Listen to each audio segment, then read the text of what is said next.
Good morning, friends. It is Dave and Randy once again. And if this is your first time listening, we talk a little bit about the first and second halves of life. Instead of going through all of it right now, there's a video that's pinned at the top of this group that explains it more. But to be quite frank about it, in such the first half of life is pretty much the standard quo for society. I don't know what percentage of people, but I know myself until Dave introduced this to me. I had no idea that there was programming, conditioning that I had. He explained more. The Thomas Keating and our programs for happiness is something there. And it's basically what we would like more of and what we'd like less of in our lives. Well, I'll tell you what, instead of me trying to talk about it from a beginner's level, I'd like Dave to explain a little bit more about the programs of happiness. Good morning, Dave. Good morning, Randy. All right. Programs for happiness, huh? Yeah, we're going to be talking about it all at a kind of a beginner's level, but I think it's good to get the concept across so we understand what we're all up against. And Thomas Keating does a great job of it. He has a book called Invitation to Love, which is one of a trilogy of books on centering prayer. And centering prayer is a modern adaptation of the ancient Christian practice of contemplative prayer, hesychastic prayer, which means prayer of the heart. It's just being silent. You know, it's analogous to meditation in the Buddhist tradition and in Eastern tradition. And it's interesting that in the context of centering prayer, something trying to understand centering prayer and how it works and the benefits that it has, in Invitation to Love, he takes it into the psychological realm. And he describes what is actually happening psychologically to a person as they're moving into this contemplative practice. Contemplation being approaching our spirituality completely experientially rather than intellectually. So we're not going to think religiously, theologically, doctrinally. We're just going to set all of that aside. In fact, set our whole egoic consciousness aside in order to just be and just be present. But all sorts of psychological things are happening to us as we just do that simple thing. It's analogous to being on the psychoanalyst couch, you know, if you will, and kind of being regressed into the past and finding out what's in the unconscious and all of that. That happens organically, naturally, as we go through the process of contemplation. It's undirected, of course, and that may be, I don't know if the word dangerous is too strong there, but it's difficult when a lot of these things come up from the past, memories that we forgot, you know, that sort of thing, and what is really going on down there as it starts to come up. I think what's happening in contemplative practice is that the wall between this unconscious and the conscious is thinned out, becomes permeable, and stuff starts to bubble up as you practice this over time. But to get back to what you're actually talking about, as we go through life as adults, we think that our consciousness is driving the bus, that what we think and what we consciously believe is what's really making our choices and navigating us through life. Truth of the matter is, it's the unconscious that really drives the bus, but it drives it in a way that we don't really understand. You know, there's that great line from, what was it, my big fat Greek wedding, where these women are talking and say, yeah, the man is the head of the man is the head of the family, but the woman is the neck and directs the head where it's going to go. You know, it's kind of like that. Your unconscious is the neck that directs your head, and you don't even realize it's happening.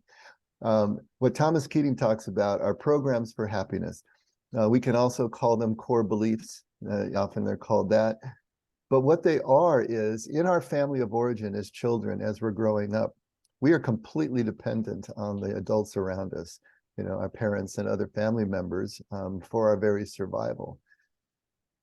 And how we are able to survive that family of origin, especially if it's chaotic, especially if there's a dysfunction there that is great enough that it really creates stress in the child, we create ways of dealing with that circumstance, dealing with that environment, that allows us to be able to survive and get the approval and everything else we need in the family. These are our programs for happiness. We program them into ourselves as children without even knowing about it. And there are these basic drives that Thomas Keating has recognized, and they're the same basic ones that all of us as human beings need to go through. And so they're needs that we have. We have a need for security and survival, obviously basic need. We have a need for esteem and affection. We have a need for power and control. These are the three basic needs or drives that we have as human beings. And as children, we're trying to fill those needs in any way that we can. And so given the very specific circumstances of our childhood, we find programs, we have ways of dealing with these, which then translate into attitudes and beliefs that we don't really understand are in operation. Let's say you have a parent that you really just can't please. You know, their standards are so high and they're so demanding. No matter what you do, they always have they always are focusing on the part that wasn't done, never really getting any kind of accolades for what you accomplished. But you didn't do this, you didn't do this. That child is going to grow up. First of all, the program is going to be to continue to try to perform. Or maybe they beat their head against that wall so much that they go the other way and they just drop out and become more delinquent. These are programs for happiness, to get those things that we think we need. The overarching attitude that may come out of that, the core belief is that I'm inadequate. I'm never going to be good enough. And so that core belief, then, when the child leaves the family of origin and moves into young adulthood, the circumstances have changed, but the core beliefs don't change. The programming doesn't change. It's now really sunk deep into the gray matter there. The neural pathways have really been strengthened in that sense. So they motor on. That core belief, that attitude, those programs and ways of going about getting the things that we need, meeting those three drives, are going to motor on. And that is the neck that turns the head. That is the overarching belief system and patterns that are going to order our thought patterns and our behavior patterns. And that is what we are really trying to deal with. That's what's driving the bus. So as we find ourselves in life, continuing to do things that have the same result over and over in dysfunctional relationships and not being able to accomplish things we want to accomplish, we are asking ourselves, why does this keep happening to us? As if it's some kind of external force, you know, star-crossed, you know, circumstances in life that are continuing to put us in this place. But it's really these unconscious patterns that are continuing to drive us to the same choices over and over again. What we're trying to do in terms of whether it's spiritual formation, whether it's psychoanalysis and therapy, or however we're dealing with this, is to unwire those deep programs and rewire them with those that actually match the reality that was being presented to us. We are dealing with a reality that no longer exists, and we're trying to reprogram ourselves. So that's the basic idea behind it, both spiritually and psychologically. Yeah. Well, thanks for explaining, Dave. That's, I think anyone who's never heard it before should be able to understand it. So again, you touched on a little bit about contemplative prayer being a way of reprogramming. But you also mentioned psychology as well, too. Some people, if they may not be, I don't know, eager, they've tried meditation before and it just wasn't for them and stuff. We've talked about centering prayer in some shape or form in the other sessions. Is there another path, no pun intended, of a person reprogramming these programs for happiness? There is no substitute for doing the work, and that's part of the problem with us, especially as a society today. We're always looking for a shorter path. You know, we're always looking for a pill. We're always looking for a quick solution, and there really isn't one. You know, the psycho-spiritual journey is the way that this is accomplished. You know, it's interesting. One of the lines in Christianity that kind of gets us in trouble is that there's only one way to the Father, and that way is Jesus. But what Jesus is really pointing to is his way of living life that will unravel all of these, they're all fear-based drives, right? And we as human beings are vulnerable creatures. We're always looking for the predators. We're always looking for ways to be able to survive and preserve our lives. And so all of that fear-based programming that goes into it, how can we overcome the fear? And so this is the psycho-spiritual journey. This is what we're all about. To be able to move above just that basic level survival instinct and be able to see life in terms of some higher pattern, that higher life that we can rise above mere survival and see ourselves somehow as being able to eradicate the fear to the extent that we can live in the present moment. So how do you do that? Well, the spiritual path is not necessarily religious. The Buddhist attempt, which is really a philosophy and a way of living life that includes mindfulness and includes meditation as a core practice to be able to unattach. The whole idea of non-attachment in Buddhism is this attempt to unravel those programs for happiness that cause attachments, likes and dislikes, and so on and so forth. If we can detach from those and see ourselves as a deeper self that doesn't need those attachments in order to exist as itself, that is a way of being able to unravel those programs for happiness. Literally, what we're doing neurologically is that we are creating new neural pathways and letting the old pathways atrophy, just out of disuse. That only occurs through behavior. So whatever path we choose, whether it's psychological and secular, whether it's religious and spiritual, or whether it's more philosophical, it has to include actual action. There has to be something that we're actually doing. We can't just think about it, because as we are thinking about it, we're continuing to use the old neural pathways. We need to act in different ways that then will create new neural pathways. So if you are doing this through psychology, there needs to be an aspect of cognitive behavioral therapy involved, where you're actually doing something. You're actively in real time creating new ways of thinking and new ways of behaving. If you are in a spiritual religious setting, well, then it includes a concept of faith, but faith understood as acting as if something is already true, even before you have the supporting evidence. You are just stepping out, you're risking something to find out whether that something is trustworthy. And if it's philosophical, it's the same thing. There has to be an actual practice that you're doing.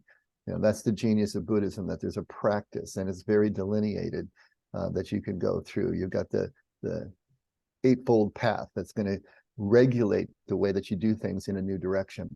So whatever path you choose, psychological, philosophical, spiritual, it's got to include those components of actually doing something different than you've done it before, so that you can rewire and move into a new default position. Did I get close to answering the question there? I think so. All right. It reminds me of something early on in sobriety that was said to me. It's like, Rita, you can't think your way into right living. You gotta live your way into right thinking. There it is. And of Same course, thing. I thought my thinking was right. Well, again, in hindsight now, I can see that, yeah, there was, again, these programs of happiness of what I was, doing my best to avoid, and doing the best I could to have more of, aversions and attachments and such. And again, in those three columns, again, safety and security. Everybody needs to be physically safe. If you are not physically safe, there is well, again, the prime motivation is to be safe and preserve your human form. So again, that's going to dominate everything. And yeah, that's, again, we can go down that rabbit trail another day. So yeah, thank you very much for that. There is one last question I want to ask you. So there's an acronym that you use fairly regularly, EPIC, EPIC. And I think that is also another way of explaining how we can reprogram the neural pathways. Am I correct in that assumption? Yeah, I'd say so. Epic comes from Leonard Sweet, and he's a Methodist pastor and just forward thinker. But I ran across his, he was trying to describe the way that the younger generations process information and how it's different from the modern thinking, modern being, since the Enlightenment. So for the last 300-400 years, the way that the people in the modern West have processed, as opposed to these younger generations that are coming up now from millennials on. And of course, he was doing it within the context of the church. How is the church going to speak to younger generations when it's based in this now old modern thinking, right? And these kids can be expressed as processing information epically. And the EPIC acronym stands for experiential, participatory, image-based, and communal. And so if you look at younger generations, how do they process? How do they deal with even just new technology? You give a kid a cell phone. Are they going to go to the owner's manual and start reading all the directions and all the features and everything? No, they're just going to start pushing buttons, right? Now, we are the older generation, we got the owner's manual. We're trying to figure all this out because we're not processing things experientially the way the younger generation does. We process things propositionally. We want to propose a truth. We want to understand it. And then we will then project it onto whatever it is we're doing. A kid is just experiential. They are participatory. If you go to a concert that young people are at, they're as much a part of the performance as whoever is on stage. They're active. They don't even sit down. The whole idea of being part of and participating with that is very different than if you go to a classical concert where things are being represented to a group of audience. So whoever's on the stage, whether they are doing speaking or whether they're doing music, they are representing, and then there are people in neat rows that are receiving. And that's very different than being participatory in what is going on. Image-based as opposed to word-based is pretty obvious. The older generation is very much word-based. When the internet first came out, it was all words. There were no graphics. Now it's all graphics and there are very few words. The whole thing is flipped. And so our way of communicating graphic novels or whatever to the younger generations is becoming more and more image-based. And then finally, communal as opposed to individualistic. The West is, the core value of the West is individualism. It's individual rights. The state exists to preserve the rights of the individual rather than the individual existing to further the life of the community, which is a very different kind of value. So in the East, you have a more communal understanding. In the West, it's very individualistic. Young people are moving back into a communal understanding of connection. Now, it's interesting that community can also be expressed individually because electronics and personal electronics allow us to do that, right? So we can be interconnected even as we're being individuals. We got our earbuds on, we've got our personal devices, and yet it's connecting us digitally to the whole community. He used the example that I thought was pretty interesting when, I know this is getting back a ways, but when Princess Diana died, and this mountain of flowers was placed before the palace there as people came to try to mourn her. He said, here's this communal heap of flowers, and yet each group of flowers was individually wrapped in cellophane. So here's this community, and yet it also is respecting the individuality. So it's kind of an interesting mix between the two. But this idea of experiential, participatory, image-based, and communal also points to a doing. It is never passive. It isn't just inside our own heads and thinking about something. It is moving beyond that and participating in it. Where the light really went on for me in terms of studying comparative religions and, of course, the origins of Christianity is that the ancients were epic too. The ancient cultures, indigenous cultures, they're epic. We're the opposite of epic. We have come to the point where we are propositional, representational, word-based, and individual, the exact opposite of what the ancient and aboriginal cultures are. And now our newest generations are returning that full circle back to epic. But if we want to reprogram our programs for happiness, if we want to absolutely rewire all of these core beliefs that we're realizing now are limiting us and are moving us into dysfunctional areas, we need to live life epically. We actually have to experience and participate more than just think about things and watch them happen. You know, we have to use all of the images around us that represent things to us metaphorically, rather than trying to lock them down and create edges around them that we think that we can somehow control, which of course is just an illusion. And we have to be connected to each other. If we're ever going to understand ancient texts, ancient spiritual texts and scripture, Bible, whatever, we're going to have to understand it epically, because that's the way it was written. And that's the only way that it can be understood. If we're just going to sit and try to understand this ancient text, we'll never get out of it what was put in. It's only when we live it out epically that we're actually going to be able to understand how it is life transforming, and how that transformation actually occurs, both psychologically, spiritually, philosophically, and neurobiologically, all of those things at the same time. Yeah, that's a lot. So I guess that's enough for us today. Okay. But if any of that resonated with our listeners, there's opportunities for people to get more. Of course, every Sunday at the Effect, I'll put the link in for the Sunday Zoom. You listen to Dave's talks. He's right now going through a series, the red letters of Jesus, but how this pertains to what we've just been discussing in first and second half of lives. There's Tuesdays and Wednesdays nights that are much more dynamic, much more conversational. The book study on Falling Upward, the two halves of life spirituality, that's wrapping up, but there's recordings of the sessions as well. I'll share in the group. Well, I've already have shared. You can just explore in the Facebook group. But I guess what I'm saying is, if you'd like to experience what this is, not just hear Dave talk about it, there are ways to do it. And again, we've got links in the group and such. And heck, even if you want to talk with Dave one-on-one, he's a busy guy, but he's also pretty generous with his time. I've never known him to ever deny a request to talk. So if you'd like to reach out and talk with Dave, his contact information is on the Effect website. Yeah, so he's here for you. He's been here for me and for many others, and such. He's been greatly helpful for me throughout the years, and certainly helpful in me better understanding the programs of happiness today. So thank you, Dave. Pleasure, buddy.